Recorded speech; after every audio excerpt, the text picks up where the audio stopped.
Bonjour à tous, on a un décompte comme une fusée, je crois que le décompte est arrivé à 0, donc on va commencer. Merci de nous rejoindre, désolé pour le petit retard lié à l'installation de cette conférence dans les locaux. Ravi de vous retrouver aujourd'hui pour cette nouvelle masterclass que nous organisons sur les conseils de notre camarade Olivier Sibony, que certains d'entre vous connaissent, que d'autres adulent. Ceux qui l'adulent se reconnaîtront. Olivier est professeur associé au département stratégie d'HEC, associate fellow de l'université d'Oxford, ancien senior partner de McKinsey en charge de la stratégie, contributeur star de TTSO et membre du comité de mission d'Utopie. Et c'est sur ces conseils que nous avons le plaisir d'accueillir aujourd'hui Mélusine Bounfaller. Merci Mélusine d'être avec nous aujourd'hui. Alors Mélusine, vous n'êtes pas fait, même si vous cherchez une baguette magique pour changer l'éco-anxiété en action, vous allez nous en parler. Vous êtes plutôt psychologue et également cofondatrice de Regroup, une application mobile qui permet à chacun d'agir quotidiennement pour le climat. Vous nous en parlerez, je suppose, donc je ne vais pas détailler. Vous menez également une thèse en sciences cognitives à l'ENS Paris et vos recherches portent justement sur les freins psychologiques qui empêchent chacun, ou tous, ou la plupart, de passer à l'action, notamment sur les sujets climatiques. Et puis également sur les solutions concrètes pour mener les gens à agir justement en faveur de l'écologie. De manière amusante d'ailleurs, cette orientation est pour vous une réorientation, puisque ça n'est pas un secret, on a le droit de le dire. Vous avez commencé par travailler au sein du fonds d'investissement Carlyle, on dit peut-être Carlyle, qui est spécialisé dans le secteur de l'énergie, principalement fossile. Donc, vous nous direz, je suppose, qui vous a amené à bifurquer, pour reprendre un terme à la mode, et aussi quels enseignements vous avez retirés sans doute de cette expérience et comment elle nourrit ce que vous faites aujourd'hui. Je ne sais pas, en tout cas, si cette expérience professionnelle vous a rendue éco-anxieuse, mais cette notion qu'on a ensemble choisi de mettre dans le titre de votre intervention, en la contrebalançant par le passage à l'acte dont on va parler aujourd'hui, et quand même très populaire, très en vogue, si j'ose dire. Pour preuve, on a près de 400 inscrits à la masterclass de ce jour, c'est dire. Là, rapidement, quelques repères, quelques chiffres. Hein, c'est une notion qui a été, vous avez peut-être en parlé, théorisée à la fin des années 90 par une chercheuse belgo-canadienne et qui se répand aujourd'hui dans toutes les couches de la population. J'ai quelques chiffres que Léo m'a gentiment regroupés. Merci à lui. En France, en septembre 2022, 67% des Français se déclarent victimes d'éco-anxiété et 34% estiment d'ailleurs que leurs éco-émotions, dont je vais reparler, affectent leur santé mentale au quotidien et 11% disent que ça affecte leur santé mentale considérablement. Les éco-émotions en question, d'après les gens qui les ressentent, sont la responsabilité, la peur de l'avenir et la colère. Vous en parlerez peut-être aussi. Aujourd'hui, 20% des Français, plus de 20% des Français considèrent que les questions environnementales touchent toutes les facettes de leur vie quotidienne. Au niveau personnel, les répondants disent ainsi que leur désir d'enfant, leur sommeil, leur alimentation sont perturbés, pour ne rien dire évidemment de leur vie professionnelle, puisque certains disent ressentir du fait de cette éco-anxiété une perte de motivation, perte de sens, etc.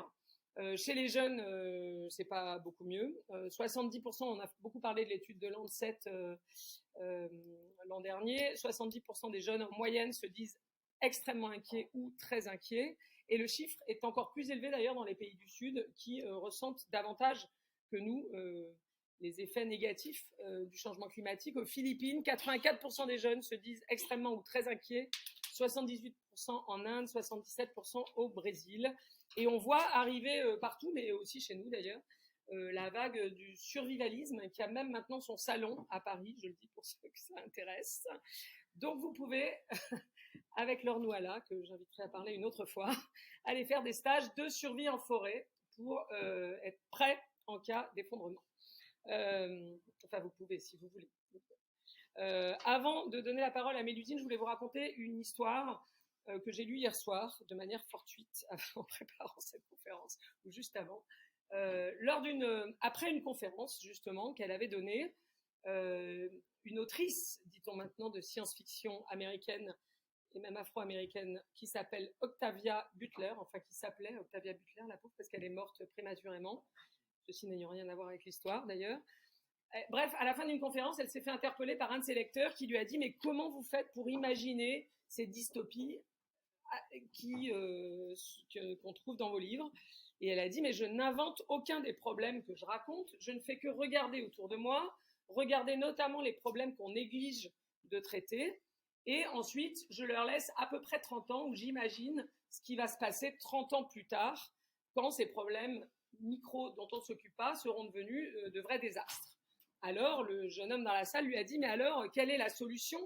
Est-ce que vous pensez qu'on est condamné ?» Et elle lui a dit « Non, je ne pense pas, je cite, j'ai traduit hier, non, je ne pense pas qu'il y ait une réponse ou une solution unique qui puisse prévenir ou résoudre tous les problèmes à venir. Il n'y a pas de baguette magique et il y a des milliers, en réalité, de réponses et de solutions, au moins, sans doute plus. » Et elle lui a dit « Vous pouvez d'ailleurs en être une vous-même si vous le décidez. » Et pour savoir comment faire, je vous laisse là. Merci, Mélisine. Merci beaucoup, Elisabeth, pour cette introduction. Je suis très contente d'être aujourd'hui chez Utopie. Ça fait très longtemps que j'entends parler de cet endroit, de ces cabinets. Et donc, je suis très heureuse de pouvoir partager avec un public expert de ces questions un petit peu mes recherches et ce que j'occupe mes journées. Donc, aujourd'hui, je vais essayer de vous parler d'un peu d'éco-anxiété. Je vais vous parler de la psychologie, de comment notre cerveau est fait et comment est-ce qu'il peut être une barrière pour passer à l'action. Mais ce que je vais surtout essayer de faire, c'est vous donner des solutions pour comment inviter, que ce soit à l'échelle individuelle ou à l'échelle collective, les gens à passer à l'action. Donc j'espère qu'à la fin de cet échange, vous aurez tous quelques outils à pouvoir mettre en place très concrètement dans votre travail, mais aussi dans votre vie personnelle.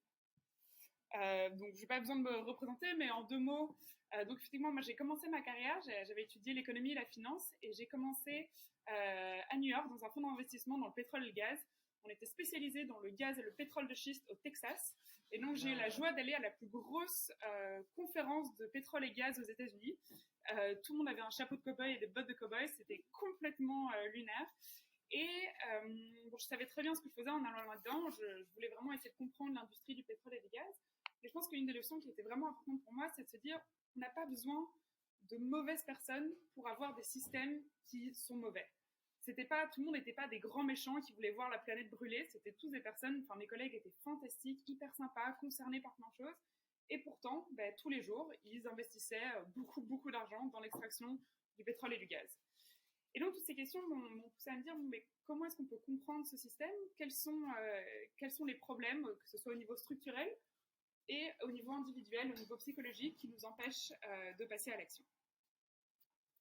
Et donc tout ça m'a mené à faire une thèse aujourd'hui à l'ENS en psychologie, en sciences cognitives. Et donc je m'intéresse à plusieurs choses, mais dont la psychologie et la crise climatique. Et puis j'ai aussi donc cofondé une boîte qui s'appelle Regroup, mais je vous en dirai un peu plus à la fin. Alors, on va commencer avec un paradoxe. Elisabeth vous l'a déjà un petit peu présenté, mais aujourd'hui ce qui est intéressant, c'est qu'il n'y a jamais eu autant de prise de conscience sur les enjeux climatiques. Si on pense à toutes les manifestations qui ont regroupé des millions de jeunes dans le monde pour Fridays for the Future, on se rend compte de l'ampleur du mouvement. Aujourd'hui, c'est 9 Européens sur 10 qui pensent que l'urgence climatique est un des problèmes majeurs, qu'on n'en fait pas assez et que les gouvernements aussi n'en font pas assez. Donc tout le monde est conscient du problème, les gens veulent que ça change.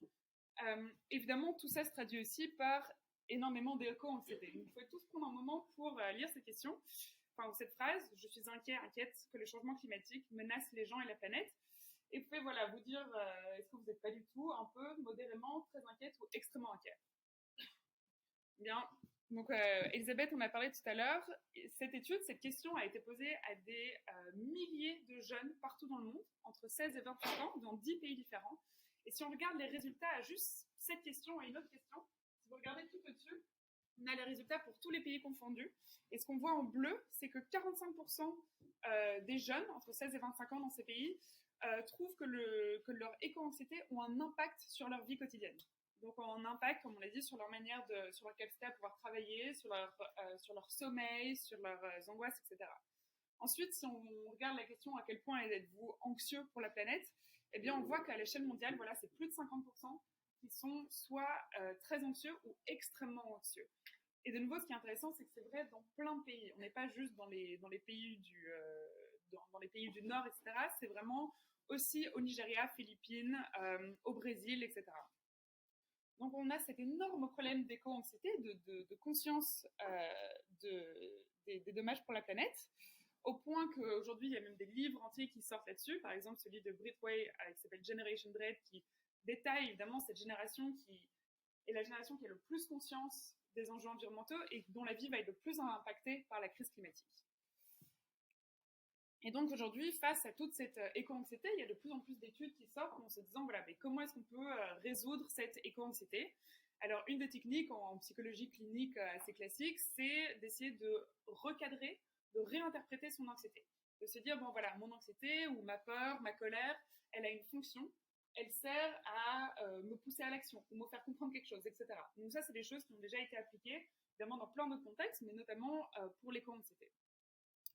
Il y a aussi l'idée de pouvoir partager ses peurs. Dans la même étude que je vous ai présentée tout à l'heure, eh bien, une des questions qui était posée, c'est est-ce que vous parlez autour de vous de votre anxiété climatique et qu'est-ce que les gens répondent?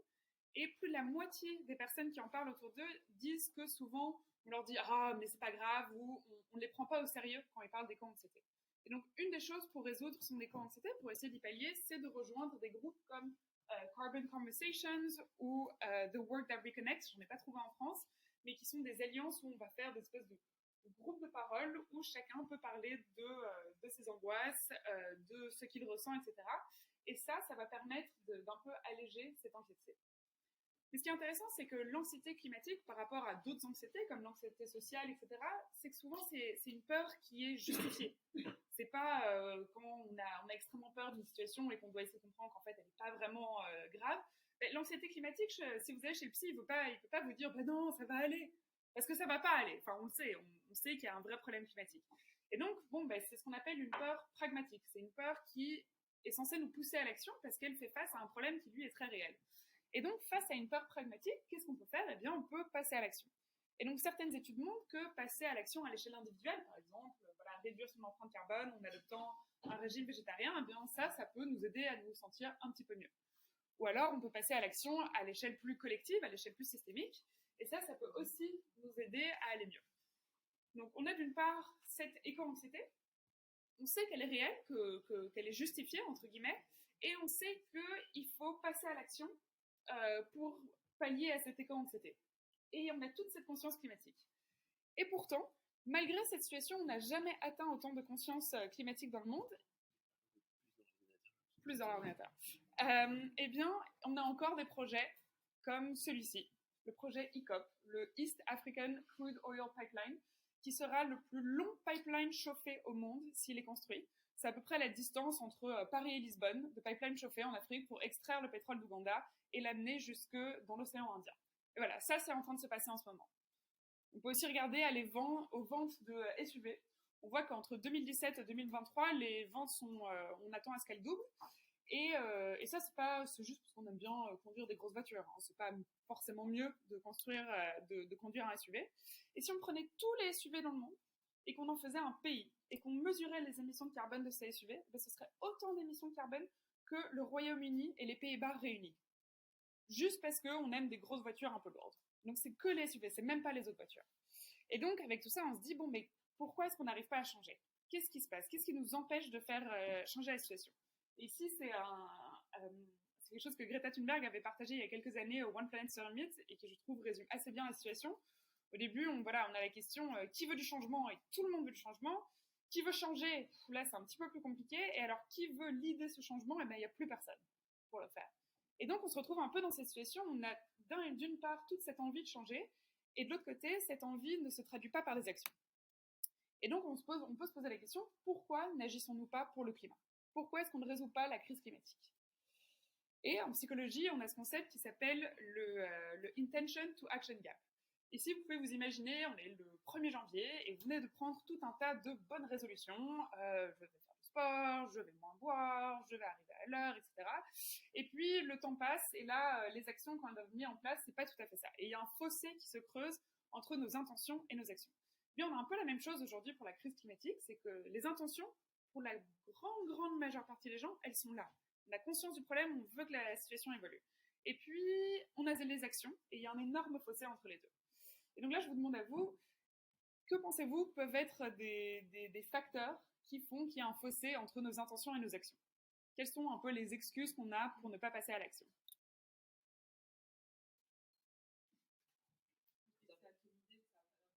Voilà, que notre petit geste a peut-être très peu d'impact. Très bien. Oui, exactement. On a l'habitude de faire certaines choses de certaines manières. On n'a pas envie de perdre son confort. Ouais. On sait que c'est à d'autres de faire. Exactement. Si les autres ils font rien, pourquoi moi je ferais quelque chose?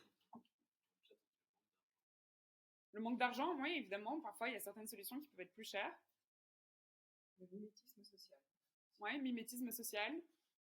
Bon, si les autres le font, moi aussi je vais le faire. Enfin, si les autres prennent l'avion, mangent la viande, je vais pas changer. Qu'est-ce que vous avez déjà entendu d'autre autour de vous?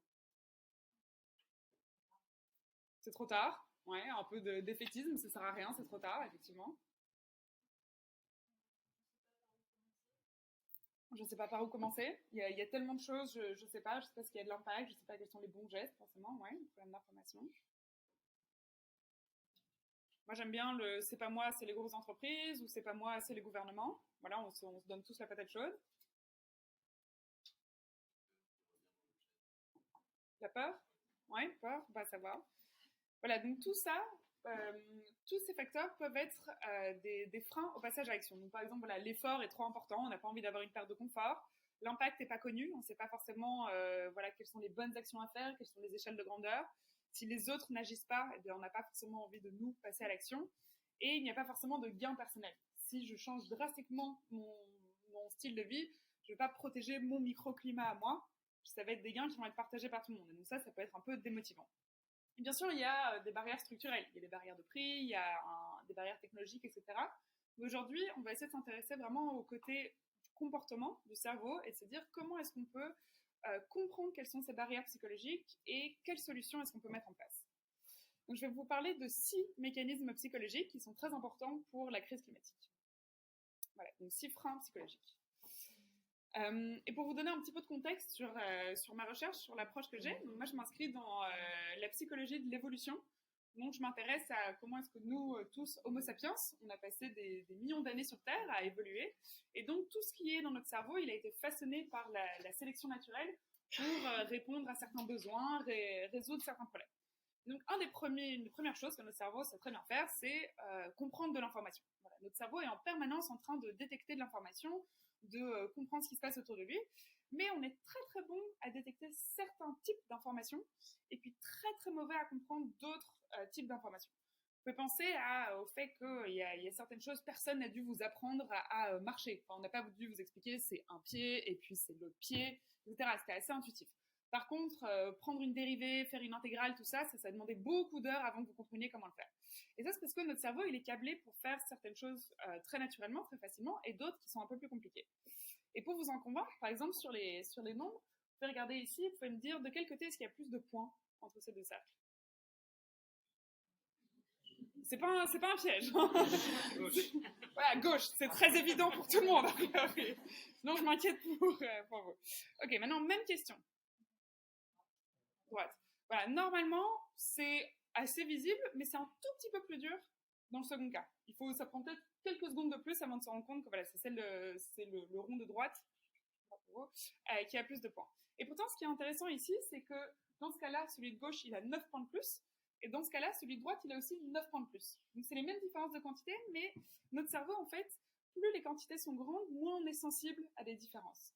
Et par exemple, on sait très bien compter, on sait très bien détecter les petites quantités. S'il y a 3 stylos sur la table, j'ai pas besoin de compter, je sais immédiatement qu'il y en a 3. J'ai pas besoin de faire 1, 2, 3. Par contre, s'il y en avait 7 ou 8, je serais obligée de faire 1, 2, 3, 4, 5, 6, 7. Je ne pourrais pas directement voir qu'il y en a 7.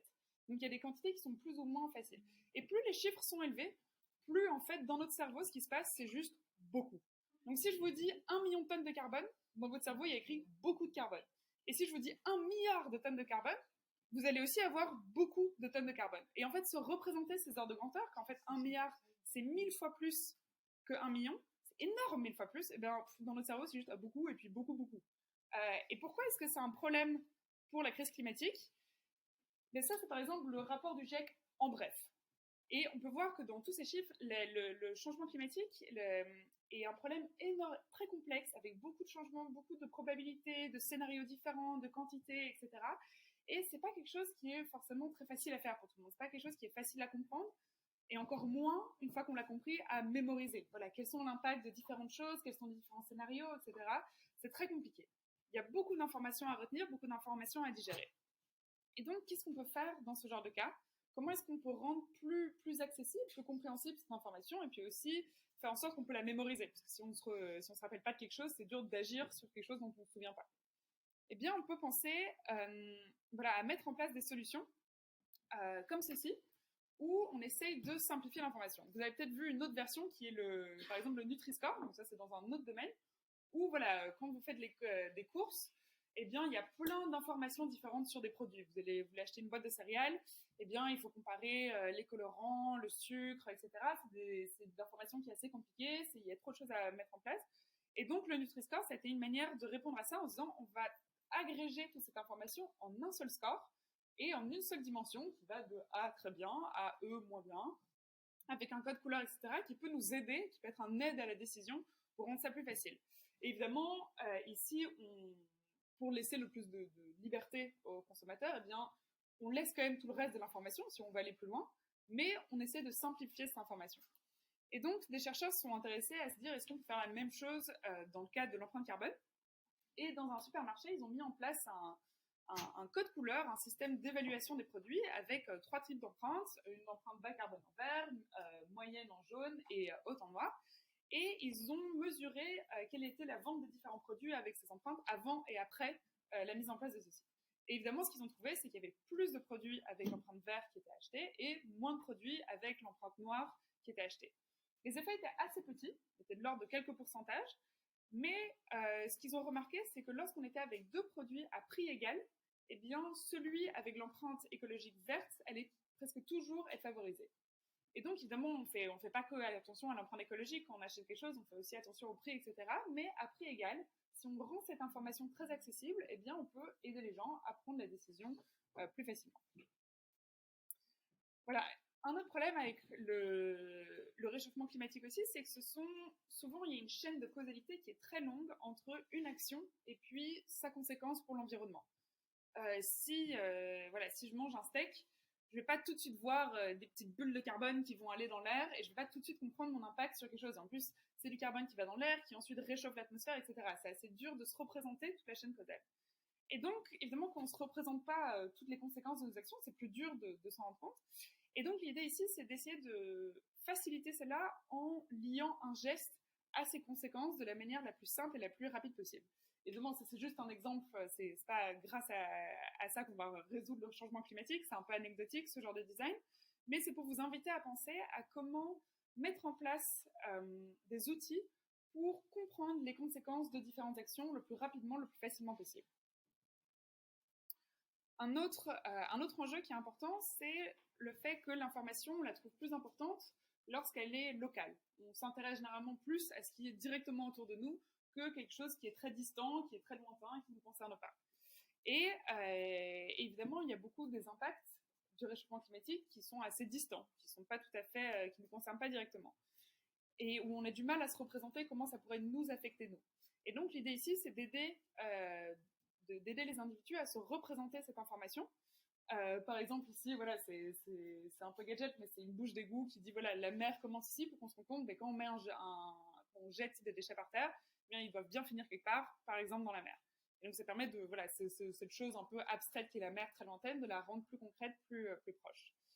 Une autre chose qui a été faite ici, c'est des cartes qui simulent l'impact de la montée des eaux. Ça a été fait ici à New York, mais il y a des cartes qui existent pour plein de villes, plein de pays. Vous pouvez trouver la même chose pour Paris.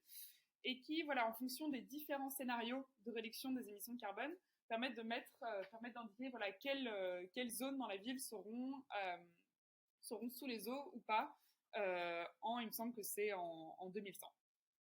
Et donc ça permet de rendre tout de suite, on peut taper son code postal et voir est-ce que oui ou non on sera sous les eaux dans 100 ans, et ça permet de prendre plus conscience de l'impact et de le rendre plus direct, plus réel. Une dernière chose, c'est, de nouveau, on a dit que c'est des enjeux qui sont compliqués, le réchauffement climatique. Je suis sûre que vous l'avez déjà tous vécu dans les conversations, il y a beaucoup de choses à expliquer. Et donc, comment est-ce qu'on peut convaincre quelqu'un et lui donner des arguments facilement? Ici, je vous ai mis une image d'un chatbot qui a été créé par des chercheurs de mon équipe sur le Covid, sur le vaccin Covid. on avait aussi une situation similaire à celle du réchauffement climatique, où d'une part, il y a un énorme consensus scientifique, et puis d'autre part, il y a l'opinion de la population qui a parfois un peu du mal à s'approprier ce consensus scientifique. Et donc, ce qu'ils ont fait dans le cadre du vaccin Covid, c'est qu'ils ont développé un chatbot où tout le monde pouvait venir poser ses questions et un peu ses contre-arguments. Mais est-ce qu'on a, par exemple, est-ce qu'on a assez de recul sur le vaccin contre la Covid-19 ? C'est le moment où on entend la Covid, je pense que ça a rechangé depuis. Et donc, c'est une question qui est tout à fait légitime.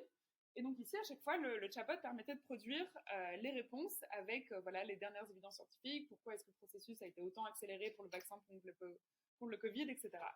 Et donc l'idée ici, c'est que pour convaincre quelqu'un, si vous lui balancez toutes les informations en une fois, eh bien ça va être trop, il ne va pas les prendre en compte.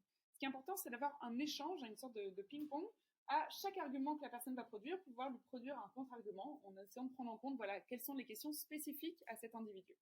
Évidemment, c'est dur de mettre ça à l'échelle, et donc on ne peut pas avoir des conversations avec tout le monde en permanence, mais par exemple, créer un chatbot qui permet de répondre à ces contre-arguments, permet de simuler plein de conversations et de changer la vie des gens. Ils ont déployé ce chatbot, par exemple, à la PHP, aux hôpitaux de Paris, et ça a permis il me semble, doubler le nombre d'infirmiers et de médecins qui se sont fait vacciner. Et donc, ça peut être un outil vraiment très puissant pour rendre l'information plus accessible et plus facile à digérer. Okay, donc je vous ai parlé d'information, maintenant je vais vous parler de l'horizon temporel. L'idée ici, c'est que, de nouveau, nous, les Homo sapiens, eh bien, on est assez impatients. On aime bien avoir les récompenses tout de suite, plutôt que les récompenses dans le futur, qui est distant et incertain. Et généralement, c'est peut-être une bonne chose d'être impatient. Si on attendait tout le temps, si on s'en fichait du futur, on n'aurait pas les choses tout de suite, on aurait peut-être moins bien survécu, on serait moins reproduit, etc. Et donc, l'impatience, c'est pas quelque chose de mauvais en soi. Par contre, dans le cadre du changement climatique, de la crise climatique, eh bien, être assez impatient, être assez impulsif, ça peut être un problème. Par exemple, la rénovation thermique. C'est quelque chose de très important pour réduire notre empreinte énergétique. Il faut rénover les bâtiments. Mais ça, qu'est-ce que c'est ? C'est un coût immédiat énorme pour un bénéfice qui va accroître dans le long terme. Et donc, si on est un peu impatient, on n'a peut-être pas forcément envie de payer un coût tout de suite pour des bénéfices qui vont être dans le long terme. Parce que, voilà, on a envie du bénéfice là, maintenant, tout de suite. Et donc, qu'est-ce qu'on peut faire dans ce genre de cas ? Qu'est-ce qu'on peut faire face à notre impatience quand on ne veut pas avoir un coût tout de suite, on veut avoir les bénéfices tout de suite ? Eh bien, une chose qu'on peut faire, c'est de rendre plus visibles les bénéfices sur le long terme aujourd'hui. Ici, c'est une étude qui a été réalisée au Canada, il me semble, dans les supermarchés sur l'achat d'ampoules. Donc, il y a les ampoules traditionnelles et puis les ampoules type CFL qui sont plus efficaces énergétiquement. Mais évidemment, le jour où on les achète, il y en a une qui est beaucoup plus chère que l'autre. Et donc, la plupart des gens vont plutôt aller vers les ampoules classiques. Et donc, ce qu'ils ont fait dans cette expérience, c'est qu'ils ont rajouté sur les étiquettes une petite information en plus qui est le coût sur 10 ans d'avoir ces types de lampes. Évidemment, quand on prend la facture énergétique en compte, eh bien, ça coûte moins cher d'avoir des lampes plus efficaces parce que on consomme moins d'électricité. Et donc, ça, c'est en rendant une information dans le futur plus visible aujourd'hui, en disant, en fait, prendre en compte le fait que ça va coûter moins cher, eh bien, ils ont réussi à augmenter le nombre de personnes qui achetaient des lampes plus efficaces. Donc ça, c'est une manière de faire. On peut prendre le futur qui est un peu abstrait, incertain, et essayer de le rendre plus concret, plus visible au quotidien. Et l'autre chose qu'on peut faire, c'est aider les individus à eux-mêmes se projeter dans le futur. Donc ici, c'est une étude qui a été réalisée à Taïwan, où les participants venaient dans le laboratoire et à un groupe d'entre eux, on leur demandait de s'imaginer quelles seraient les conséquences du réchauffement climatique sur leur vie personnelle. Et il me semble qu'ils devaient même écrire un certain nombre de choses, comment est-ce que la montée des eaux pourrait les affecter, l'augmentation des températures, etc. Et donc ils devaient vraiment faire cet exercice de s'imaginer les conséquences sur eux-mêmes, de se projeter dans le futur. Et à la suite de cette étude, les chercheurs ont mesuré à quel point est-ce que les participants prenaient des repas végétariens, à quel point est-ce qu'ils réduisaient leur consommation d'énergie et à quel point est-ce qu'ils allaient s'inscrire dans une association environnementale. Et ce qu'ils ont vu, c'est que les participants qui avaient fait cet exercice de se projeter dans le futur, de s'imaginer quelles étaient les conséquences sur eux, avaient plus tendance à adopter des gestes bons pour la planète. Donc voilà, avec le futur, on peut faire deux choses. On peut essayer de prendre le futur et le rendre plus concret au présent, essayer de le rendre plus visible, ou inviter les gens à se projeter eux-mêmes dans le futur, à s'imaginer comment est-ce qu'ils seront affectés plus tard. Donc Un troisième mécanisme, c'est la minimisation de l'effort. Donc, de nouveau, nous, Homo sapiens, on a un peu la flemme. On aime bien ne pas faire trop d'efforts. Et c'est peut-être une bonne chose. Si on était constamment en train de faire plein d'efforts inutiles dans tous les sens, ce serait une perte d'énergie. Et de nouveau, on aurait moins bien survécu, on serait moins bien reproduit, etc. Donc, vouloir minimiser l'effort, c'est souvent une bonne chose. Ça nous permet d'être efficaces. Ça nous permet de faire les choses de la manière la plus simple possible. Mais de nouveau, ça peut être un problème pour le climat. Pourquoi ? Minimiser l'effort, ça peut donner lieu à ce genre d'absurdité. Ça, c'est quelques-unes de mes préférées. Voilà, les bananes prépelées, les avocats coupés en deux, dénoyautés, ou le fait de prendre sa voiture pour quelque chose qui nous aurait pris 5 minutes à pied. Voilà. Quand on minimise l'effort, ça peut avoir un coût important pour la planète. Et donc, de nouveau, on peut se demander, mais qu'est-ce qu'on fait par rapport à ça ? Qu'est-ce qu'on fait pour tous ces gens qui disent « Ah, non, c'est demande trop d'efforts, non, j'ai pas envie de changer, j'ai mes petites habitudes, etc. » Eh bien, on peut essayer de changer ce qu'on appelle l'architecture des choix. On peut changer l'environnement dans lequel ils font certains choix. Peut-être que vous avez déjà vu des études là-dessus sur les options par défaut. Et donc ici, l'idée, c'est que souvent, dans le monde actuel, l'option par défaut, l'option qui est entre guillemets précochée pour nous, c'est l'option qui pollue le plus. Pensez à toutes les fois où vous avez été à une conférence, un événement, etc. Et par défaut, l'option était d'avoir de la viande et il fallait cocher quelque chose en plus si on voulait un plat végétarien. Maintenant, imaginez si c'était l'inverse. Si en fait, par défaut, ce serait toujours végétarien et puis si vous voulez vraiment de la viande, vous pouvez aller cocher une cage en plus. Eh bien, est-ce que ça changerait ce que font les gens ? Parce que là, ce qui demande un effort, ce qui demande de faire le truc en plus, c'est d'avoir un plat avec de la viande. Alors, il y a un groupe de chercheurs qui s'est intéressé à ça. Non, pardon, c'est dans le contexte de la santé. Oui, ça marche aussi dans le contexte de la santé, où on pouvait choisir des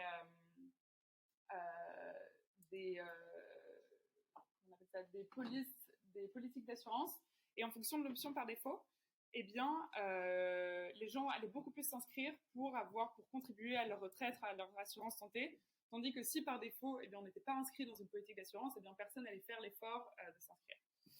Et donc ça a aussi été testé dans le contexte environnemental. Si on change et on fait que l'électricité par défaut, c'est de l'électricité renouvelable, tout le monde va rester avec l'électricité renouvelable, tandis que si l'électricité par défaut, c'est l'électricité grise, peu de gens vont switcher pour l'électricité renouvelable. Et donc, ce qui est intéressant de faire, c'est de se poser les questions de où sont tous ces choix un peu cachés, où quelque part, il y a une option par défaut qui est non écologique, et comment est-ce qu'on peut travailler ensemble pour rendre l'option écologique l'option par défaut. De nouveau, pour l'effort, ce qui est intéressant, je pense que vous avez déjà tous vu quelque chose comme ça, où vous êtes dans un hôtel ou dans une conférence, il y a un gros buffet, et ça donne lieu à énormément de gaspillage alimentaire. Et pour des raisons que vous connaissez mieux que moi, le gaspillage alimentaire a une empreinte environnementale assez importante. Alors ici, qu'est-ce qu'ont fait une équipe de chercheurs ? C'est qu'ils ont fait quelque chose de très simple, c'est qu'ils ont juste réduit la taille des assiettes, de 24 cm de diamètre à 21 cm de diamètre. Et il y a un truc très bête, c'est quand on a une assiette plus petite, c'est plus difficile de mettre beaucoup de nourriture dessus. Et donc ils ont mesuré, après avoir changé la taille des assiettes, la quantité de déchets, de gaspillage alimentaire, et ça avait permis de réduire de 30% le gaspillage alimentaire, juste en réduisant un peu la taille des assiettes. Et donc de nouveau, en changeant qu'est-ce qui est facile et qu'est-ce qui n'est pas facile, en changeant un petit peu où est l'effort des actions, on peut donner lieu à des changements de comportement. Voilà. Donc on a parlé maintenant de 3 mécanismes, et j'aimerais un peu changer et vous parler d'autres parties du cerveau humain, mais du fait qu'on est un animal social. C'est une phrase qui est extrêmement éculée, vous avez dû tous m'entendre des centaines de fois, qu'effectivement, nous, Homo sapiens, on est une espèce sociale, on n'est même pas du tout capable de survivre tout seul, on a besoin de beaucoup de soins parentaux, etc. Et tout ça, ça façonne notre cerveau. Au point qu'on ne peut pas s'empêcher d'interpréter l'information autour de nous, de voir plein de choses sociales en permanence. Pour vous en convaincre, je vais essayer de jouer ça. Ça a l'air de marcher. Je vais vous demander de regarder. C'est une vieille expérience qui date des années 50, ou même de 49, je pense. Vous allez voir ce qui se passe. Voilà, vous pouvez juste regarder ça et vous allez m'expliquer après ce que vous avez vu.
Alors, qu'est-ce que vous avez vu?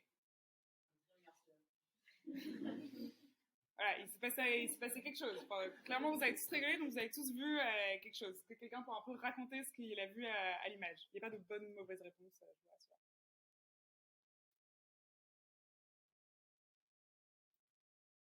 Sinon, je vais faire comme en cours et je vais désigner quelqu'un. Hein.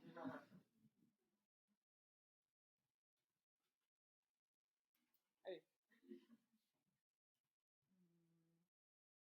Il y avait un triangle dans une espèce de pièce. Enfin, et puis il y a deux autres formes qui sont arrivées. Et le triangle attaquait une des autres formes. L'autre forme était réfugiée dans une pièce. Et puis il est arrivé et attaqué le rond. Et puis ils sont. Ils ont essayé d'enfermer le retourner en pièce. Et à la fin, le gros triangle, il était tellement énervé qu'il a tout cassé. D'accord, on a tous vu la même chose. Et ça, ce qui est en fait, on a du mal à en se rendre compte, mais ça, c'est complètement incroyable en fait, parce qu'il y avait littéralement deux triangles, un rond et puis des petits bâtons.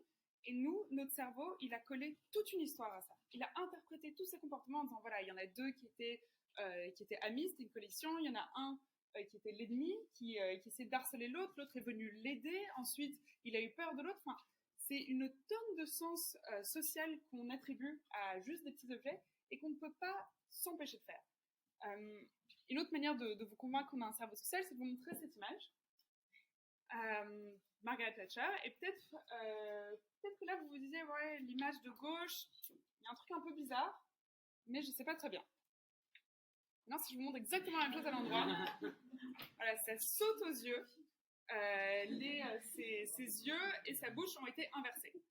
Et donc ici, je vous ai montré c'est exactement la même image deux fois, mais quand elle est à l'endroit, eh bien, on voit tout de suite le problème avec l'image, ça saute aux yeux, tandis que quand c'est à l'envers, c'est un peu plus compliqué. Pourquoi? Parce que notre cerveau, notre système visuel, il est précablé pour reconnaître des visages. On est très très fort. On peut voir un visage 5 minutes dans notre vie et 20 ans plus tard, on s'en souvient. Alors que je peux vous donner un code PIN à 4 chiffres et dans 2 minutes, vous l'aurez oublié.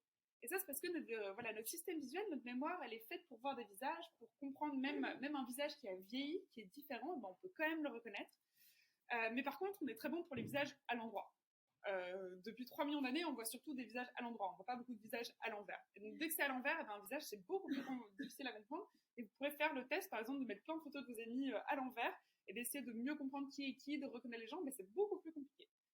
Et donc, de nouveau, ça c'est juste parce que notre cerveau, il est câblé pour être social, mais il est câblé pour être social d'une certaine manière. Et donc, parmi ces mécanismes psychologiques qui nous poussent à être des animaux sociaux, eh bien, un d'entre eux, c'est la recherche de statut social. De nouveau, en tant qu'espèce sociale, eh bien, le statut, c'est très important. C'est important pour se reproduire, trouver des partenaires. C'est important pour trouver des partenaires de coopération aussi. Voilà, le statut, c'est quelque chose qui est important pour nous. Et de nouveau, pourquoi est-ce que ça peut être un problème pour l'écologie, cette recherche de statut social? Eh bien, parce que la recherche de statut, ça peut nous pousser à avoir toutes des formes de consommation ostentatoire pour montrer, par exemple, notre statut économique. Donc, s'acheter des belles bagnoles, des sacs de luxe, faire des fêtes extrêmement extravagantes. Tout ça pour montrer notre capital. Évidemment, tout ça ayant une empreinte écologique assez importante. Ici, c'est une étude que je trouve vraiment très intéressante sur l'évolution de la taille des maisons aux États-Unis. Ce qu'on voit ici, la ligne noire solide au milieu, c'est l'évolution de la taille moyenne des maisons. Mais ce qui est plus intéressant, c'est la ligne du dessus, qui est l'évolution de la taille du top 10 des maisons aux États-Unis. Et ce qu'on voit, alors on voit l'impact de la crise des années 30 et de la guerre, mais sinon, ce qu'on voit, c'est l'augmentation énorme dans les maisons les plus grandes aux États-Unis, qui ont grandi encore plus que la moyenne des maisons. Et donc, pour vous donner une idée, voilà, si on était un individu assez riche dans les années 30, peut-être que notre maison ressemblait à ça, donc quelque chose de grand, mais déjà d'assez grand. Aujourd'hui, quand on fait partie des gens les plus riches aux États-Unis, eh bien, on a ce qu'on appelle une McMansion, quelque chose avec 2 piscines, 20 chambres, etc. Et ça, évidemment, ça a un coût écologique extrêmement élevé. Et ce qui est intéressant, c'est qu'en parallèle, ici, c'est à peu près le même graphe, mais qui commence dans les années 80, qui montre la taille moyenne en rouge des maisons dans les banlieues, donc les maisons détachées, qui a augmenté. Et par contre, la satisfaction avec notre maison en vert, elle n'a pas bougé. Et donc, on augmente la taille des maisons, mais on n'est pas plus heureux d'être dans ces maisons. On pourrait se demander pourquoi. Eh bien, c'est en partie parce que c'est du statut social, c'est de la comparaison. Donc, si tout le monde augmente sa taille de maison, je ne vais pas être plus satisfait avec ma maison. Et donc, ce qui est intéressant de se dire ici, c'est que ça va dans les deux sens. Si tout le monde en même temps, et le en même temps, il est clé ici, on réduisait la taille de notre maison, eh bien, on diminuerait notre empreinte écologique, mais on ne deviendrait pas forcément moins satisfait. Évidemment, s'il n'y a qu'une personne qui le fait, vous allez vous comparer, et ça va être moins agréable. Donc, il faudrait que tous ensemble, on arrive à réduire la taille des maisons.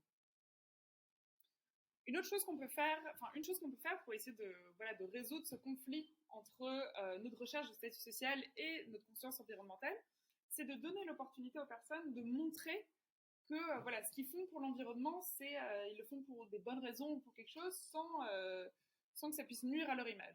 Par exemple, dans beaucoup de communes aux États-Unis, surtout en Californie et au Nevada, l'été, il y a les gros problèmes de sécheresse, et donc on demande aux habitants de ne pas arroser leur pelouse. Évidemment, peut-être qu'on n'a pas envie de passer pour le voisin radin ou le voisin négligent si on ne prend pas soin de son jardin. Et donc, pour pallier à ce problème, ce qu'ils font dans certaines communautés, c'est qu'ils distribuent des panneaux qui disent, doing our part to save water, je fais cette action, pas parce que je suis radin ou négligent, mais parce que je prends soin de ma planète, je prends soin de mon environnement. Et donc, d'avoir ces solutions, ça permet de réduire un peu la tension entre notre envie de passer pour quelqu'un de compétent, avec un statut élevé, etc., et notre envie de sauver la planète. Évidemment, il y a plein d'autres domaines où ça s'applique, ce problème de réputation, de perception sociale. On peut penser par exemple, quand on fait la nourriture, une raison parfois invoquée pour ne pas manger végétarien, c'est j'ai pas envie de passer pour un radin, j'invite mes amis à dîner, je vais quand même pas leur servir des lentilles, etc. Et donc, essayer de valoriser d'autres manières de faire, de montrer qu'on peut faire de la cuisine végétarienne délicieuse, élaborée, etc., qu'on peut voyager localement et quand même faire des choses extraordinaires, ou on peut acheter de seconde main et quand même être bien habillé, etc., eh bien, ça peut être une manière de réduire un peu cette tension perçue entre notre recherche de statut et notre empreinte écologique. Voilà. Un deuxième mécanisme qui est très important et dont je pense qu'Elisabeth a pas mal parlé sont les normes sociales. Alors de nouveau, il faut s'imaginer que nous, Homo sapiens, on est une espèce, on vit en communauté, et ce qui est très important pour gérer notre vie en communauté, c'est de comprendre quelles sont les normes dans l'environnement. Quel est le bon comportement à adopter. Alors ici, je vais vous présenter une étude qui a été réalisée aux Pays-Bas, c'est dans une rue Amsterdam. Vous voyez sur cette image, c'est une rue avec un signe qui dit « interdiction de faire des graffitis ». Et on voit dans un cas où il n'y a pas de graffiti dans le mur, et puis dans la deuxième image, les chercheurs se sont amusés à faire des graffitis sur le mur. Et ce qu'ils ont fait, vous le voyez un peu sur l'image, peut-être un peu loin pour certains, c'est qu'il y a des flyers, les chercheurs ont mis des flyers sur tous les guidons de vélo, et ils ont mesuré ensuite combien de flyers étaient jetés sur le sol, plutôt que jetés dans la poubelle qui était au bout de la rue ou emportés avec leur sac. Alors, selon vous, dans quel cas est-ce qu'il y avait plus de flyers sur le sol? Est-ce que c'était dans le cas où il n'y avait pas de graffiti ou dans le cas où il y avait des graffitis? Effectivement, c'est dans le cas où il y avait des graffitis. Et alors ici, pourquoi est-ce que c'est le cas? Eh bien, c'est parfois même de manière mais complètement inconsciente, eh bien, notre cerveau détecte quelles sont les normes dans l'environnement. Et donc ici, la norme, c'est on ne respecte pas les signes interdits au graffiti, on ne respecte pas certaines normes sociales, donc je peux jeter mon papier par terre. Et ça, de nouveau, ça peut être complètement à l'insu de notre conscience. Je pense pas qu'il y a beaucoup de personnes dans cette rue qui se sont dit « Ah, il y a un graffiti, je vais jeter mon papier par terre ». Mais donc, on est constamment en train de récolter l'information sur les bons comportements à adopter. Et de nouveau, pourquoi est-ce que ça peut être un problème pour l'écologie, pour l'environnement? C'est que, d'une part, énormément de comportements vertueux pour la planète sont presque par définition invisibles. Si je ne prends pas l'avion, c'est très dur de vous montrer que je ne prends pas l'avion. C'est plus facile de montrer à quelqu'un qu'on a pris l'avion qu'on n'a pas pris un avion. Et donc, tous ces comportements invisibles sont très durs à voir, donc on ne peut pas savoir ce que les autres sont en train de faire. Pareil, si j'ai rénové ma chaudière chez moi pour la rendre plus efficace énergétiquement, eh bien, à part si je me fais tatouer sur mon front, eh bien, vous n'aurez aucune idée si je l'ai fait ou pas. Et donc, les normes sociales vertueuses sont assez dures, sont assez dures à voir parce qu'elles sont invisibles. Et donc, qu'est-ce qu'on peut faire dans ce genre de cas? Ici, c'est une étude qui a été réalisée dans des hôtels où ils s'intéressaient à la réutilisation des serviettes de bain. en se disant, voilà, il y a deux options, soit vous mettez vos serviettes de bain par terre, on va les nettoyer, soit vous les accrochez, et dans ce cas-là, vous pouvez les réutiliser.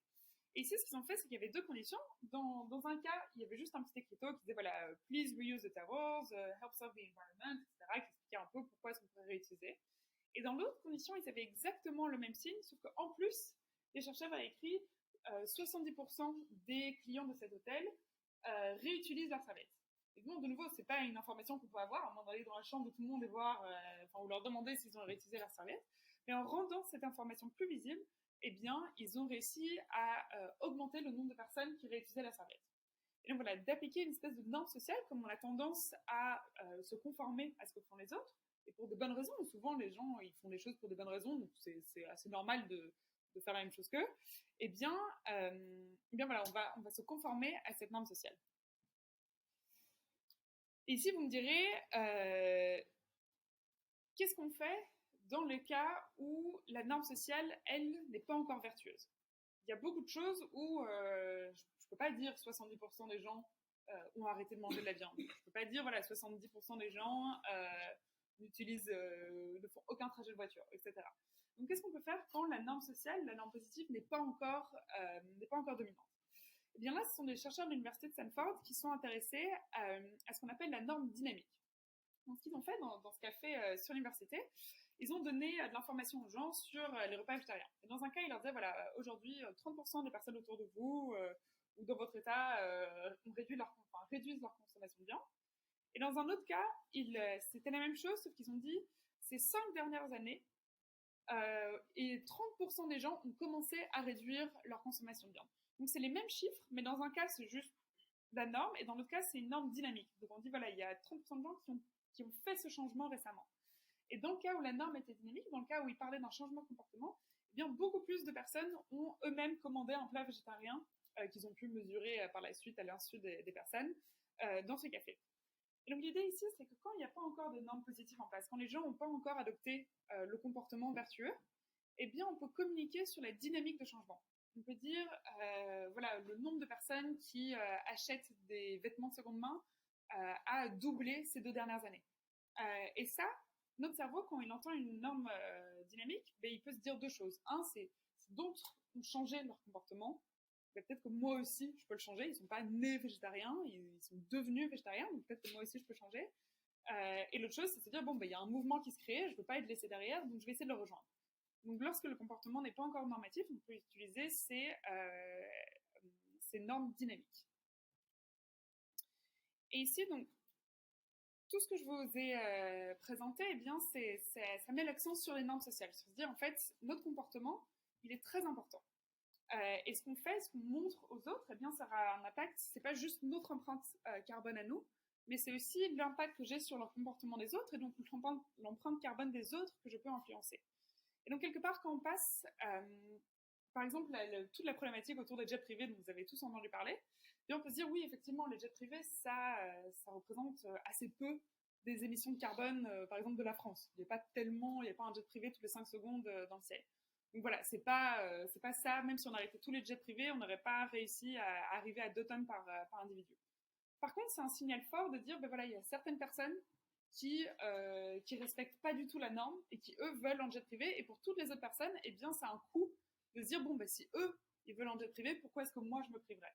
Et donc, d'un point de vue de la norme sociale, ce qui est important, et c'est l'enjeu de cet article, qui a été écrit par Nicolas Baumard et Coralie Chevalier, mais 2 directeurs de thèse, c'est dire, voilà, l'empreinte carbone des jets privés, c'est pas juste l'empreinte carbone directe, mais c'est aussi l'effet comportemental, l'effet social sur tous les autres individus qui se disent, bon, bah, s'il y en a qui veulent un jet privé, pourquoi est-ce que moi, j'arrêterais de manger un steak? Et donc, c'est important de se dire, voilà, quelles peuvent être les conséquences. Et donc, une chose qui est assez intéressante, je trouve qu'on a tous la responsabilité de parler des efforts des autres lorsqu'ils sont positifs. D'essayer de montrer qu'il y a des efforts qui sont faits. Parce que c'est très facile de dire, ah, de toute façon, il n'y a personne qui fait rien, il n'y a rien qui évolue, tout ça. Mais quand vous faites ça, vous renforcez une norme sociale négative et du coup, vous n'encouragez pas les autres à changer. Mais si vous parlez du fait, ah, mais il y a de plus en plus de gens qui font quelque chose, ou moi j'ai vu ça, ça fait vachement bien, et on en parle, eh bien, vous pouvez commencer à renforcer cette norme dynamique et encourager d'autres personnes à elles-mêmes changer leur comportement. Okay. Le le dernier mécanisme psychologique dont je vais vous parler aujourd'hui, c'est la gestion de la réputation. De nouveau, on est une espèce sociale, c'est très important pour nous ce que pensent les autres, et on aime bien être bien perçu. Penser, la réputation, c'est important. Pour ça, la dernière fois que vous avez dû choisir un collègue avec qui travailler sur un projet, partir en vacances avec quelqu'un, etc., la réputation, c'est important. Et si cette personne a la réputation d'être vraiment embêtant, de faire aucun effort, d'être pas du tout compétent, etc., ce serait pas super. Et donc, pour ça, on est tous extrêmement sensibles à notre réputation. Et ça, souvent, de manière complètement inconsciente. Et d'ailleurs, une des choses qui le montre, c'est les performances sportives dans un contexte privé, individuel, ou dans un contexte de compétition avec d'autres gens. Souvent, par exemple, si on regarde le vélo, si les cyclistes ont une bien meilleure performance quand ils sont en compétition contre d'autres personnes que lorsqu'ils sont tout seuls contre la montre. Bon, vous me direz, évidemment, le fait que quand on est en groupe, ça change un peu, mais même en contrôlant pour ça, eh bien, on a tendance à faire plus d'efforts, à plus se donner quand il y a d'autres personnes autour de nous. C'est un peu le même phénomène quand on parle de l'avantage quand on joue sur son propre terrain au foot. Je sais pas comment ça se dit en français. Voilà, à domicile. Eh bien, on a un avantage, on joue mieux. Et pendant longtemps, ça a été une question de se dire, est-ce qu'on joue mieux parce qu'on connaît le terrain, ou est-ce qu'on joue mieux parce qu'on a tous ces fans? Et ce qui était intéressant avec le Covid, c'est qu'il y avait les mêmes trucs, mais sans les fans. Et là, l'avantage à domicile, il disparaissait. Parce qu'en fait, c'est surtout les fans qui galvanisent les équipes et qui donnent cet avantage à domicile. Et alors, donc, de nouveau, qu'est-ce qu'on peut faire? Parce que beaucoup de comportements pour l'environnement sont invisibles. Ma réputation, elle n'est pas en jeu lorsque je décide de ne pas rénover ma chaudière, parce que de nouveau, vous n'allez pas le savoir. On n'est pas tous en grand mouvement de réparation des chaudières. Et donc, qu'est-ce qu'on peut faire dans ce genre de cas? Qu'est-ce qu'on peut faire pour encourager, pour essayer de mobiliser cette gestion de la réputation au profit des gestes écologiques? Eh bien, on peut rendre nos gestes plus visibles, nos gestes vertueux plus visibles. Ici, c'est une étude qui a été réalisée en Californie. En Californie, l'été, il y a souvent un problème de coupure de courant, parce que, surtout dans les heures très chaudes de la journée, tout le monde met son air conditionné en même temps, ce qui fait des énormes demandes d'électricité, qui sature le réseau, et donc coupure de courant.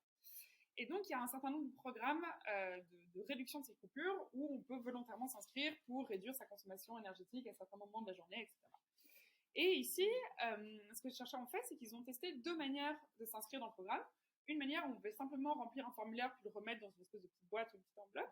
Et une autre manière où c'était, comme vous voyez ici sur la photo, dans les halls d'immeubles, il y avait un grand papier où on pouvait mettre son nom pour dire qu'on s'était inscrit dans le programme. Et de nouveau, vous l'aurez deviné, dans quel cas est-ce qu'il y a eu plus d'inscrits dans le programme? Eh bien, dans le cas observable, où tout le monde pouvait voir quel voisin avait mis son nom ou pas pour s'inscrire dans ce programme. Et donc ici, on peut se reposer la question de se dire, voilà, pour l'environnement, toutes les choses positives que font les gens, elles sont souvent invisibles. Et donc, comment est-ce qu'on peut rendre les choses, les comportements vertueux plus visibles? Eh bien, il y a tout un ensemble de solutions. Par exemple, pour essayer de mobiliser, inciter les gens à voter aux États-Unis, eh bien, ils distribuent souvent des stickers au bureau de vote. Et voilà, une fois qu'on a mis son ballot de vote, eh bien, on peut porter ce sticker. Ce qui a deux effets, c'est on peut se sentir un peu fier, on a envie d'aller chercher son sticker aujourd'hui. Et ça permet aussi de faire une norme sociale, parce qu'imaginez, vous baladez dans la rue un jour des élections et vous voyez tout le monde avec des stickers autour de vous, vous dites, tout le monde vote, moi aussi, il faudrait que j'aille voter. Et donc, des solutions qui ont été mises en place pour l'écologie, c'est par exemple, en Angleterre, ils ont mis en place cette politique où toutes les voitures hybrides électriques peuvent mettre sur leur plaque d'immatriculation une petite bande verte. Et donc ça permet déjà de faire la meilleure régulation. Si on a un policier, on peut tout de suite voir est-ce que c'est la bonne place de parking réservée, etc. pour des véhicules à basse émission. On peut tout ça en compte, mais ça permet aussi de signaler, regardez, moi j'ai une voiture à faible émission électrique. Ça permet de rendre plus visible un certain comportement. Et donc on peut se poser la question, comment est-ce qu'on peut mobiliser cette gestion de la réputation qui de nouveau souvent est complètement inconsciente, on ne se rend pas forcément compte qu'on le fait pour ces raisons, mais comment est-ce qu'on peut essayer de mobiliser tous ces mécanismes de motivation au profit de la transition écologique. Voilà, donc je vous ai parlé de ces 6 mécanismes. Donc, comment rendre l'information plus accessible, comment rendre le futur plus présent, en quelque sorte, comment rendre les gestes écologiques plus faciles à faire, ou en tout cas plus faciles que les gestes non écologiques, comment réduire la tension entre nos recherches de statut et nos gestes écologiques, comment diffuser des bonnes normes sociales, et comment mobiliser la gestion de la réputation au profit des gestes écologiques. Voilà, donc c'est 6 mécanismes qu'on peut mettre en place. Et maintenant, si c'est des choses qui vous intéressent, si vous avez envie d'aller plus loin, parce qu'évidemment, là, je vous ai parlé de 6 mécanismes, mais il y en a beaucoup d'autres. Notre psychologie est faite de bien plus de choses.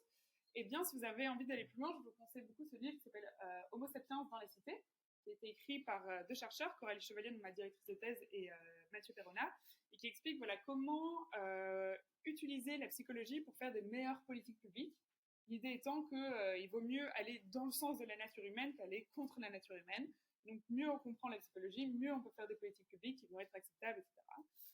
Et sinon, un article que j'ai coécrit sur comment utiliser notre condition sociale pour mettre en place des politiques sur le changement climatique. Et donc, je vais finir en vous parlant très rapidement en mettant la recherche sur le côté de l'autre activité que je fais. Donc, j'ai cofondé une boîte qui s'appelle Regroup. Et donc, notre conviction avec Regroup, c'est de dire que pour la transition écologique, les gestes individuels sont très importants, mais ce n'est pas suffisant. Il faut faire tous ces gestes individuels, il faut réduire notre empreinte carbone, mais il faut aussi changer le système. Il faut, ce que vous faites tous ici dans cette salle, il faut faire changer les grosses entreprises, il faut faire évoluer leur modèle économique, évoluer leur manière de faire, il faut faire changer les lois, faire changer les gouvernements, etc.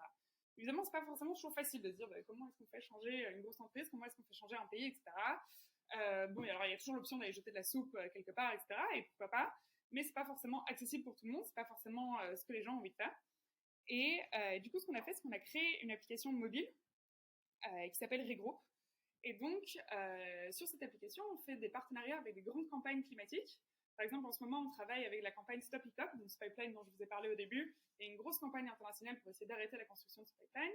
Et avec Lookdown, qui est une campagne pour essayer de mettre un stop à l'exploration minière des fonds marins, le deep sea mining, parce que il y a un consensus scientifique, on n'en sait pas assez sur les conséquences du deep sea mining pour le faire. Et donc on travaille avec ces 2 campagnes, et tous les jours, donc sur cette application, vous pouvez rejoindre une campagne, et tous les jours, en quelques clics, vous avez un activiste qui vous parle d'une action que vous pouvez faire, et en quelques clics, vous pouvez envoyer un email pré-rédigé à vos députés, ou quelque chose comme ça. On a déjà testé ça, où on a envoyé un email via l'application à tous les députés de l'Assemblée nationale qui ont reçu Patrick Pouyanné, le directeur de Total, lorsqu'il parlait pour parler de ces projets. Et ce qui était génial, c'est qu'on leur envoyait un email en disant voilà, il se passe Hiccup, est-ce que vous pouvez poser des questions à M. Pouyanné sur ces sujets? Et les députés ont posé toutes nos questions mot pour mot pendant la séance, parce qu'on leur avait envoyé un email via cette plateforme. Donc voilà, donc j'en profite, comme on est au tout début et que vous êtes un public expert de ces questions, on vient de commencer, donc on a besoin de beaucoup de feedback, on a besoin de savoir comment s'améliorer.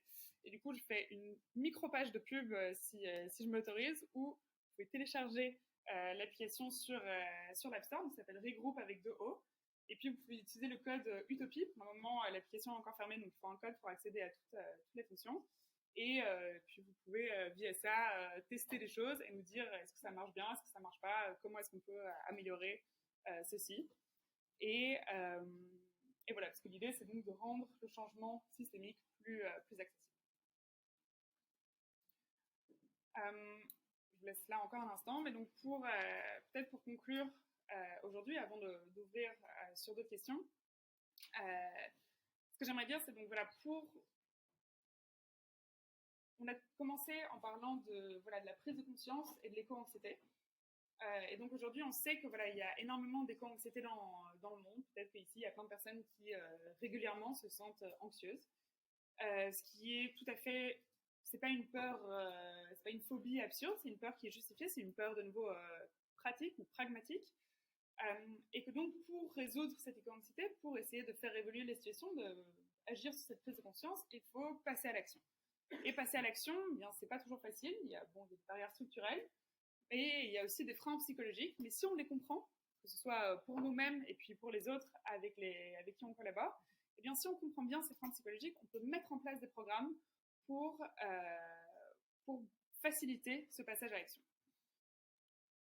Et donc, alors j'ai jamais fait en visio, je pense, mais je vous propose de finir avec un tout petit exercice collectif où vous allez tous fermer les yeux. Et je prends un timer et pendant 1 minute, vous allez imaginer quel sera le monde dans 30 ans. Donc imaginez à quoi peut ressembler le monde dans 30 ans. On est 2053. Voilà, je vais vous mettre un timer. Et maintenant, voilà, les yeux fermés pendant 1 minute. Et imaginez le monde dans 30 ans.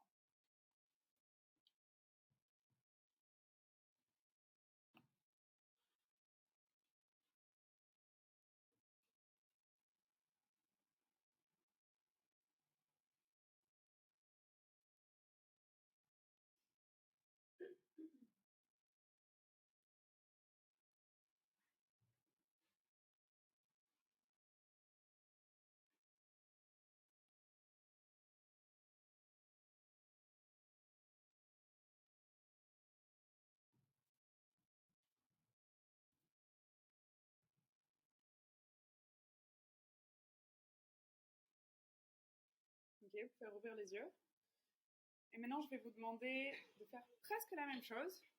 Vous allez de nouveau fermer les yeux pendant une minute et imaginer le monde dans 30 ans.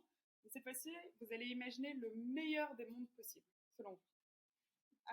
Et donc, je vous propose de penser voilà, à que ce soit l'école, à quoi ressemble l'école, les transports, la nourriture, vos soirées entre potes, tous les aspects de la vie, la santé, le divertissement, etc. On va passer 1 minute à essayer d'imaginer quel serait le meilleur monde possible selon vous dans 30 ans.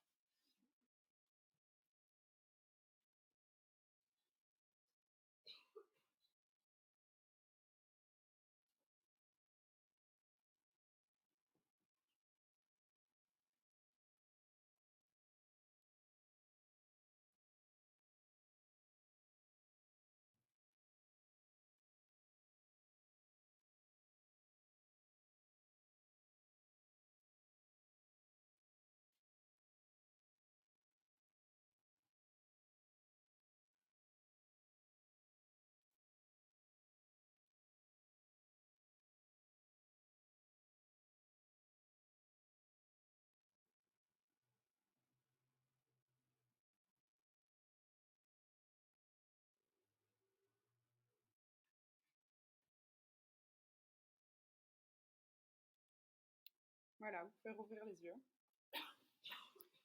Merci beaucoup. Et puis, n'hésitez pas, si vous avez des questions, vous pouvez, on a un moment d'échange, puis vous pouvez aussi m'écrire s'il y a d'autres questions qui remontent.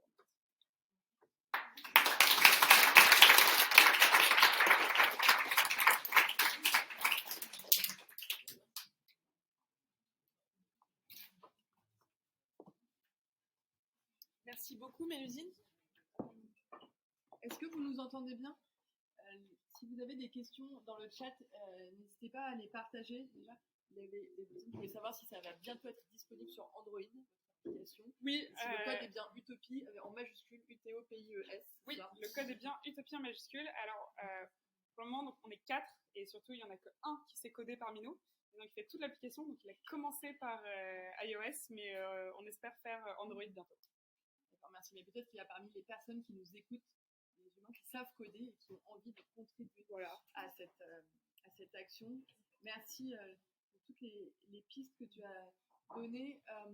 Tu as un peu, tu as parlé à tout le monde des individus et un peu des entreprises de manière directe ou indirecte, et on se demandait pour faire évoluer les salariés et les clients, en dehors de ce que tu as beaucoup traité sur le choice editing, donc le choix par défaut, quelles sont les pistes prioritaires qu'on peut leur recommander? Alors, de nouveau, il n'y a pas de solution magique, de solution pour tout. Donc, c'est à chaque fois, nous, la manière dont on opère, parce que mon équipe, on travaille parfois avec le gouvernement ou avec des entreprises pour les conseiller. Et donc, ce qu'on fait, c'est qu'on réalise un espèce de diagnostic comportemental. On se dit, voilà le problème. Je sais pas, un de vos clients est un producteur de fast fashion et il aimerait bien avoir une chaîne de production un peu plus verte. Alors, évidemment, il y a tout l'aspect technique. Ça, c'est vous qui savez comment rendre la production plus circulaire, tout ça, mais c'est pas du tout mon expertise. Et puis, il y a comment est-ce qu'on met ça en place. Et on met ça en place à la fois en interne et puis avec les clients, comment est-ce qu'on modélise ça. Et donc, on va faire un espèce de diagnostic comportemental, de se dire, à chaque étape, quels peuvent être des freins. Est-ce que c'est un manque d'information? En fait, on commence avec le début, l'information. Est-ce que c'est clair? Est-ce qu'on comprend bien les enjeux? Est-ce qu'il y a une manière de rendre ces enjeux plus faciles, plus mémorisables, plus locaux? De nouveau, on fait plus attention quand ça nous concerne directement. Est-ce qu'on peut aussi parler d'autres aspects, de l'aspect de santé, de l'aspect du portefeuille, etc. Donc faire un petit diagnostic par rapport à ça. Ensuite, les humains comme les entreprises ont un horizon temporel souvent court. Et donc, comment est-ce qu'on peut essayer de rendre plus visible l'impact sur le long terme, de dire, voilà, si vous changez votre chaîne de production, pensez au fait qu'il est très probable qu'il y ait des lois européennes sur la réutilisation des matériaux, etc. Si vous êtes les premiers à bouger, sur le long terme, ça vous coûtera moins cher. Et donc, de bien communiquer là-dessus. Et donc, un peu à chaque étape, de se rendre compte quel peut être un frein psychologique et de trouver, dans ce contexte-là, quelle est la solution pour faire un peu pencher la balance de l'autre côté, rendre plus facile le comportement du client, du salarié, etc. Mais voilà, les entreprises, elles sont faites d'humains. Et donc toutes les décisions, au final, elles ont, à part les côtés techniques, mais sinon, toutes les décisions, elles sont faites par des humains et donc ils ont tous les mêmes mécanismes dans leur cerveau. Et voilà une autre question qui est celle de la régulation et du politique. Vous avez évoqué le livre de votre directrice de thèse sur la question de la responsabilité des politiques, et votre application cherche aussi à les influencer. Il y a beaucoup de remarques dans le chat sur ce rôle un peu structurel par rapport au rôle conjoncturel. Qu'est-ce que les individus, en dehors des pétitions, comment est-ce qu'on peut interagir avec le monde politique pour avoir l'impression que dans les cités, finalement, il y a une évolution? Est-ce que c'est le législateur qui va prendre la main à certains moments? Oui, tout à fait. Moi, c'est une question, c'est exactement cette question qui m'a poussée à faire ceci, en disant, quelle est... je peux décider d'arrêter de prendre l'avion, d'arrêter de faire toutes ces choses, mais ce qui serait peut-être plus efficace, c'est si on avait une taxe carbone ou des régulations importantes pour gérer tout ça. Et donc, mais qu'est-ce que moi, à mon échelle, je peux faire pour ça? C'est un problème qui est très connu en sciences sociales, et c'est le problème de l'action collective, du collective action, où, en fait, tout seul, on n'a pas forcément ni l'information ni les moyens d'aller faire évoluer une situation qui est où on est tous un peu concernés, où la responsabilité est très diluée. Et donc, ce qu'il faut faire, c'est essayer de se coordonner. Et justement, nous, ce qu'on fait avec Regroup, mais il y a d'autres choses qu'on peut faire, mais c'est d'essayer de rendre toutes ces actions, par exemple, envoyer un email, aller faire remonter une information aux entreprises, aller faire des opérations de soutien pour des initiatives qui sont positives, on rend ça accessible en quelques clics. Et parce que en fait, il y a des campagnes qui sont fantastiques, qui se font partout. Il y a des entreprises aussi qui font des programmes très intéressants, mais qui ont du mal à diffuser cette information. Et donc on s'appuie sur cette créativité-là pour la rendre accessible à tout le monde. Merci. J'espère que ceux qui nous écoutent ont aussi envie de contribuer. Une autre question, c'est plus sur la partie de l'éducation, pour savoir comment ça se construit au fil de la vie. Est-ce qu'il y a des moments où le cerveau est plus à même de prendre en compte le changement, ou de changer, quel rôle peut jouer l'éducation? Et ça peut peut-être être corrélé à une autre question sur est-ce qu'il y a des pays ou des régions où finalement, vous avez parfois plutôt un exemple à l'international, mais où il y a une sorte d'approche un peu holistique sur le changement comportemental qu'on pourrait citer de manière exemplaire. Ouais.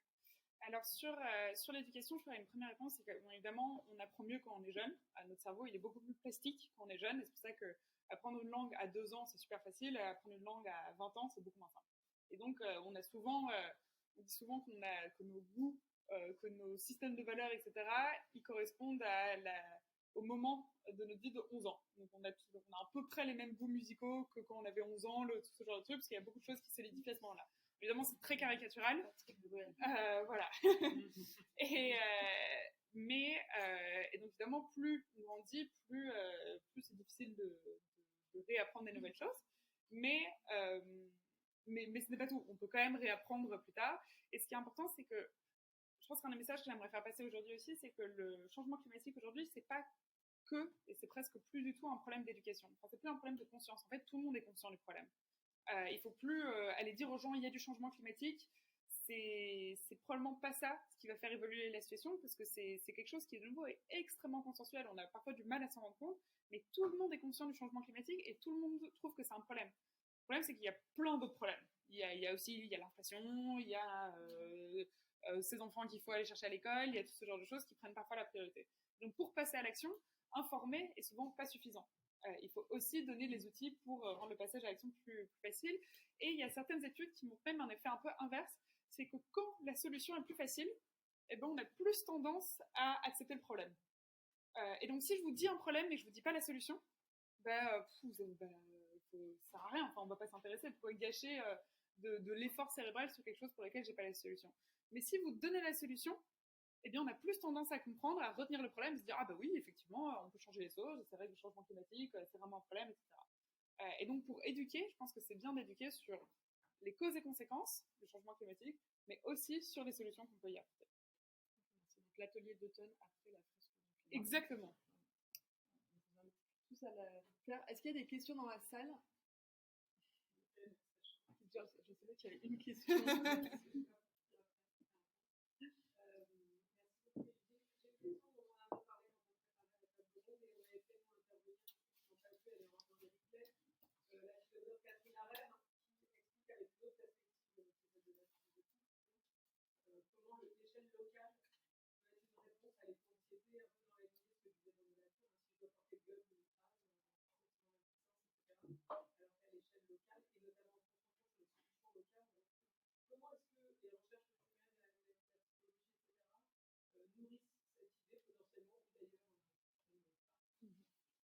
Effectivement, alors de nouveau, c'est un champ qui est assez naissant, l'éco-anxiété, etc. Ça reste naissant, donc on n'a pas de réponse définitive à tout ça.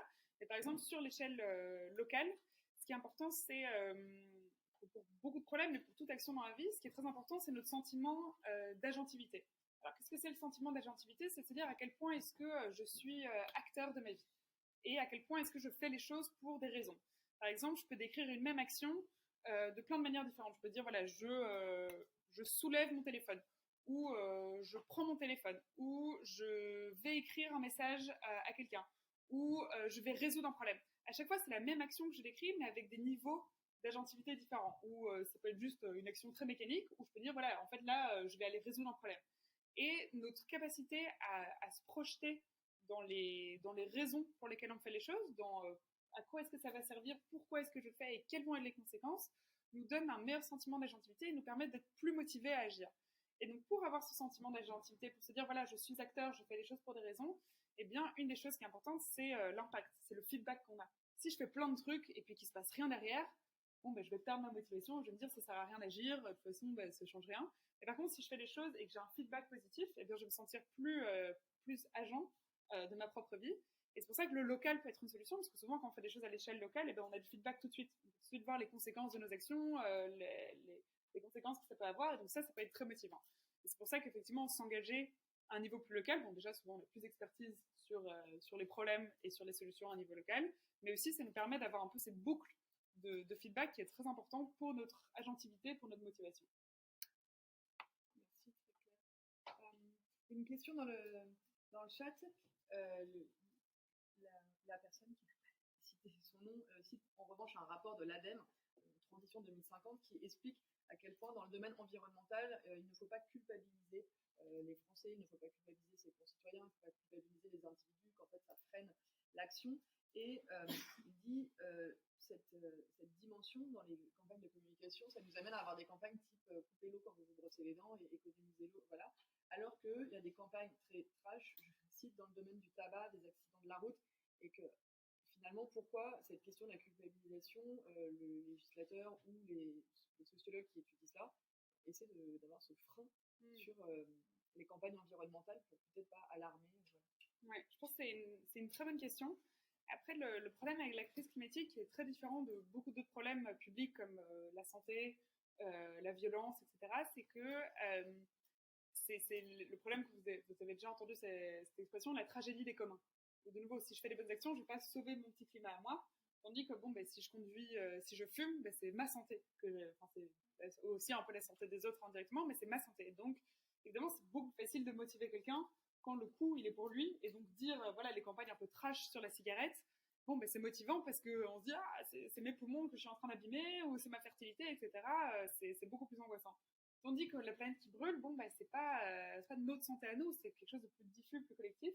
Et donc, c'est pas forcément, c'est pas tout à fait les mêmes mécanismes qui vont prendre en compte. Et sur la question de la culpabilisation, je pense que c'est un peu les deux en même temps qui sont vrais. D'un côté, c'est vrai que le renforcement positif, valoriser les gens pour ce qu'ils font de bien, est beaucoup plus efficace que le renforcement négatif. Dire c'est trop nul ce que tu fais. Je suis sûre que vous avez tous appris ça en management. Il faut valoriser les choses, et si on fait une critique, il faut aussi faire quelque chose de positif. Et c'est vrai, on est motivé, on aime bien les récompenses, c'est très motivant.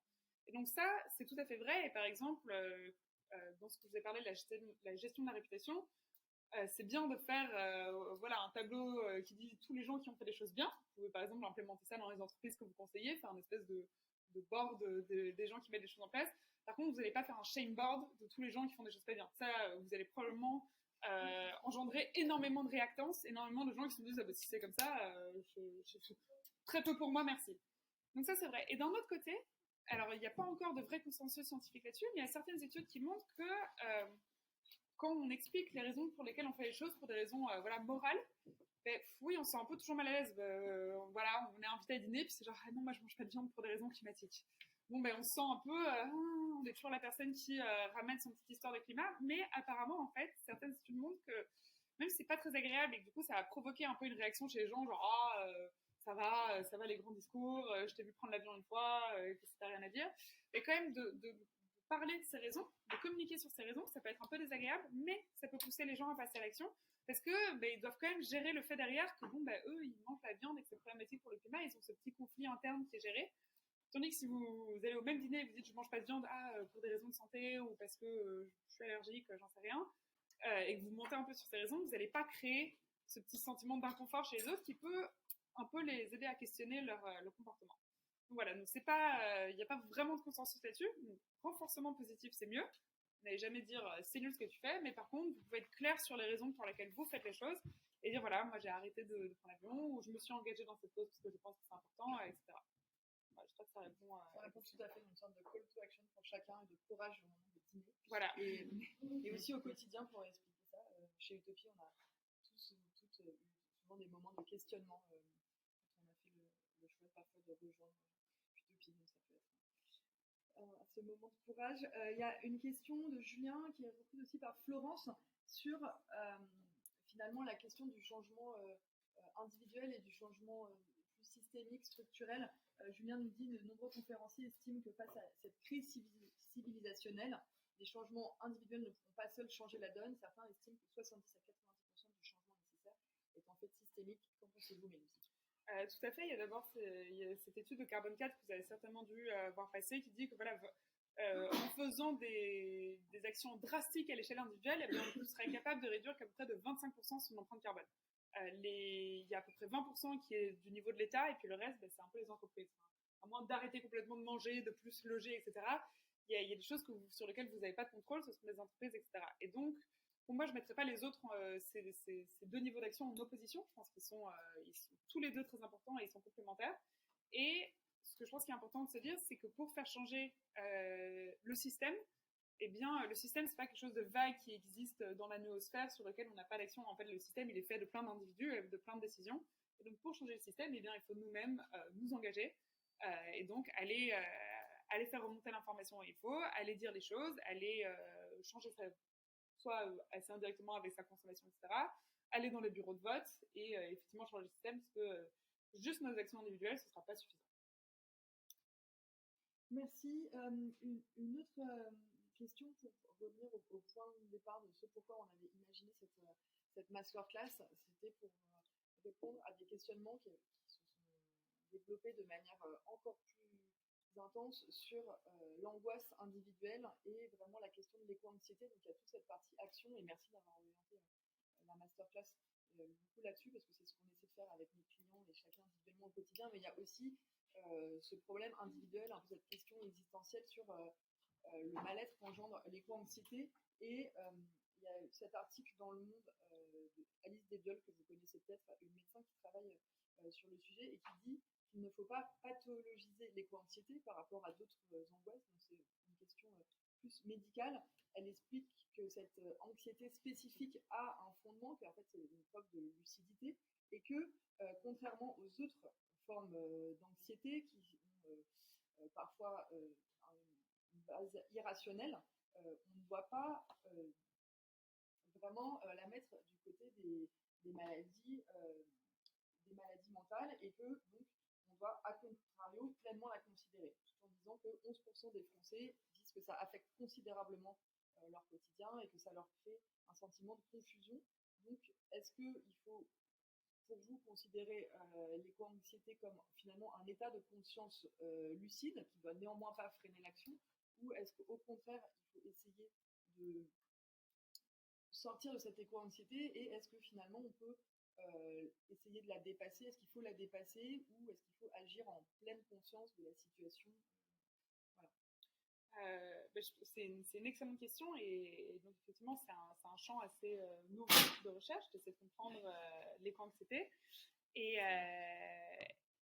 effectivement, donc, contrairement à d'autres pathologies, donc c'est ce qu'on appelle une anxiété, je ne sais pas exactement quelle est la traduction en français, en anglais on dit ça a practical anxiety, angoisse pragmatique, pratique, parce qu'elle répond vraiment à un problème. Donc c'est de nouveau, c'est pas une angoisse injustifiée, c'est une angoisse qui est réelle, et donc c'est pas une pathologie dans le sens où il y a une discordance entre la réalité et la perception de la réalité de l'individu.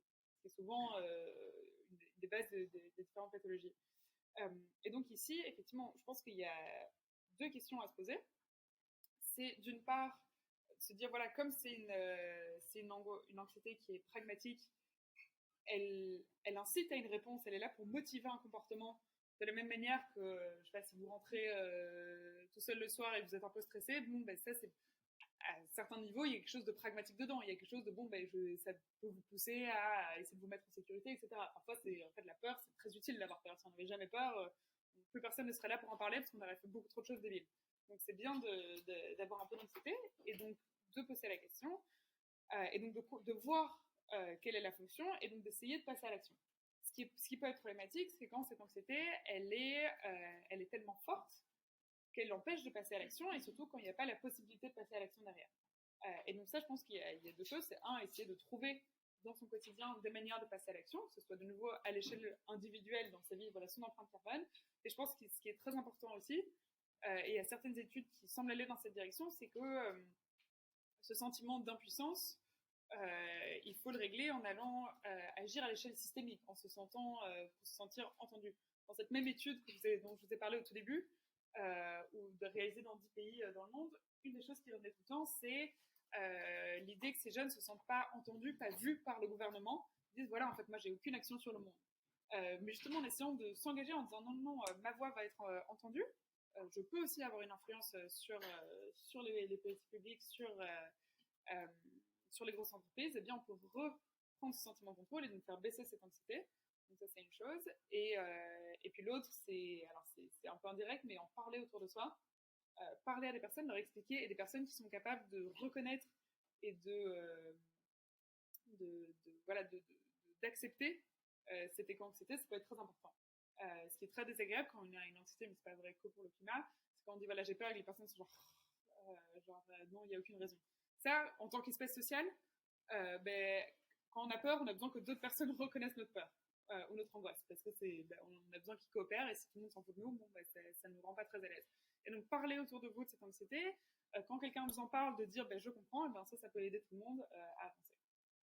Merci pour cette conclusion sur. Vous pouvez penser à cette citation de Margaret Mead qu'on aime beaucoup sur le petit collectif d'individus conscients et engagés qui peut faire changer les choses. Et c'est un peu ce qu'on essaie de faire ensemble chez Utopie. Est-ce qu'il y a une dernière question, soit ici, soit dans le chat, soit sur mon téléphone? Je pense qu'il n'y en a pas. On peut vous remercier 1000 fois. Mélusine, peut-être c'était assez féerique, cette note d'espoir. Peut-être avait tenté en intro, mais merci 1000 fois, merci à tous, et d'avoir été aussi si nombreux en ligne pour nous écouter. Télécharger l'application pour ceux qui peuvent coder, n'hésitez pas à vous signaler, ceux qui peuvent voter, ceux qui peuvent parler lors des dîners, ceux qui peuvent lire ces livres, et puis ceux qui peuvent faire changer tous nos clients. Bonne journée.